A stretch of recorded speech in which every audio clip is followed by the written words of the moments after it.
how we played there last year. That's how it is. So yes, they play a better season than us so far, but thank God, that means absolutely nothing for the game on Sunday. So, and we have our own targets, yes, and it would be a boost, 100%. But it would today and tomorrow and on Sunday, most important, we have to make sure that we really show that it's still incredibly difficult to play against us. Because when we played there, it looked incredibly difficult to play against them. But we have to make sure that they realize, again, it's really not a joy to face them, in this case us. Have you been surprised at how Erik ten Hag has so rapidly changed Manchester United ground? I didn't think too much about it, to be honest. Surprised? Probably not. When you see go through the team, how could they not be good? You tell me now one player where you think, whoa, what is he doing there? So they're really experienced. They have quality, and a good way of play. So and a new way to defend. I think that the difference between what they did in the last years and what they did now, what they are doing now, and defensively is a massive difference because it's properly man orientated, and then with the ball. Just quality and a good idea. Yeah, it's a good idea, and but super experienced players came in, like Eriksen and Casemiro. That's like they were all over the world, especially Casemiro. Everywhere successful. I think everybody knew how good a player Eriksen is.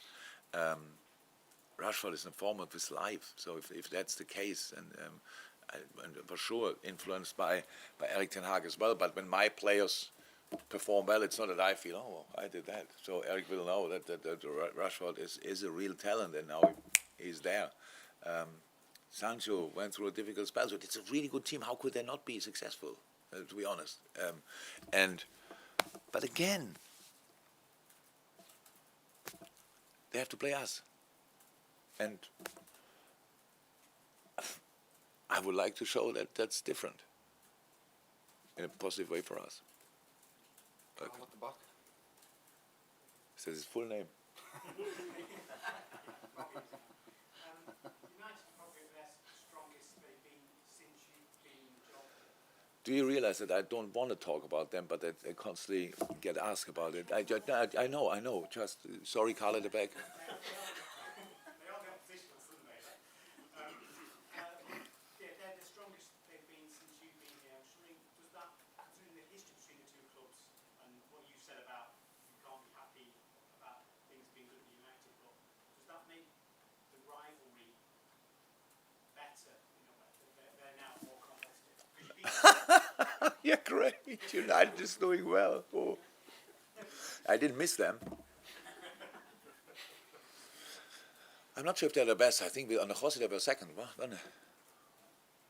Yeah, and Jose was there. They finished the season second. Yeah. So that was pretty good. They won a European League that year as well. So, yeah, 17. I still can remember it. Look, that's how impactful their success is.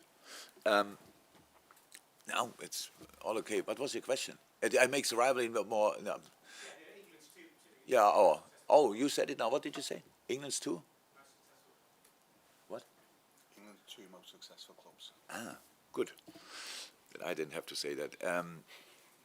Yeah, it's all good. I can imagine. Look, it's really a little like when I saw now, and I don't read a lot, but when you see them from time to time, everything what they are doing is great, fantastic, and I can imagine how annoying that was when in the last few years when we were there and everybody was talking, Klopp is doing this and Klopp is doing that. Wow, outstanding, and bringing in young players and doing this. It's really like so, and that's now it's completely fine. They deserve it. I deserve where they are. They won the points. They play good football like all the others as well. They're Arsenal. My God, they are flying, and having results and playing real good football. I respect that a lot. Man City is Man City, playing good football and are there as well. So this is not where we are this year, but okay, we were there the last few years, so we want to go there again, 100%. But apart from that, I couldn't be lesser interested in what they are doing. I just respect what they do. Then we analyze it. If it doesn't take too long, I have time for an analyze meeting in a few minutes. And then we go through it, and then we will try to find a way how we can cause them more problems than we did in the first game when we played them. So, And that's my only thing I'm thinking about when United comes up in my mind, and nothing else.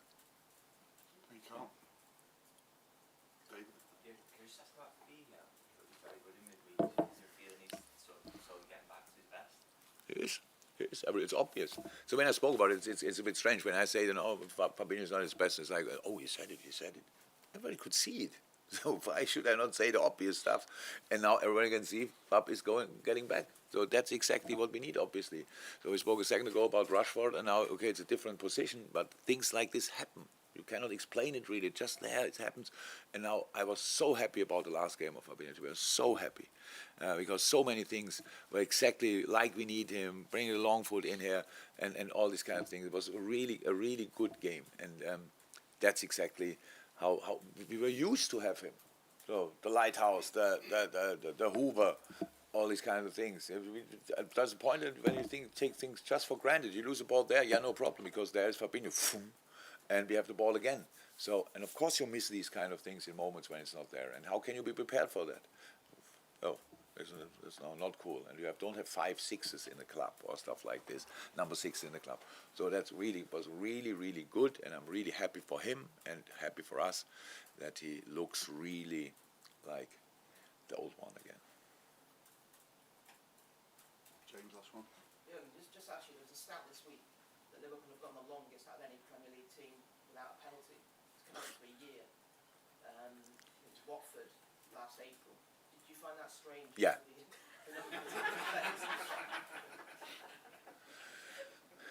So with all the, I'm not sure we spoke about it. I spoke to somebody else about it, but with all the bad stats we have this year, until last week or 2 weeks ago, we still have second most possession, second most shots on goal, second most shots in general, crosses, bam. We are still stats-wise really up there. So we are very often in the opposite position box. I have no clue how that can happen, but it happened. So we can't. We won the last game 2-0, but I have so many strange moments in the game. So not a penalty-wise. I don't think it was a penalty or whatever. I didn't see these kind of situations back, but so many strange decisions. Wow, how is that possible? And but you just take it, and especially when you win, you don't talk about it and you don't think really about it. But not getting a penalty for that long time is funny. Yeah, but I don't think we got particularly a lot of penalties like in my whole time since I'm here, and we had periods where we were living in the opposite box pretty much, but still not. But yeah, I cannot change that obviously. So we will see. But it's cool that somebody else found the stats and we didn't have to mention it. By the way, we didn't get a penalty really, so this way it's better. Thanks, James. We move on to a brief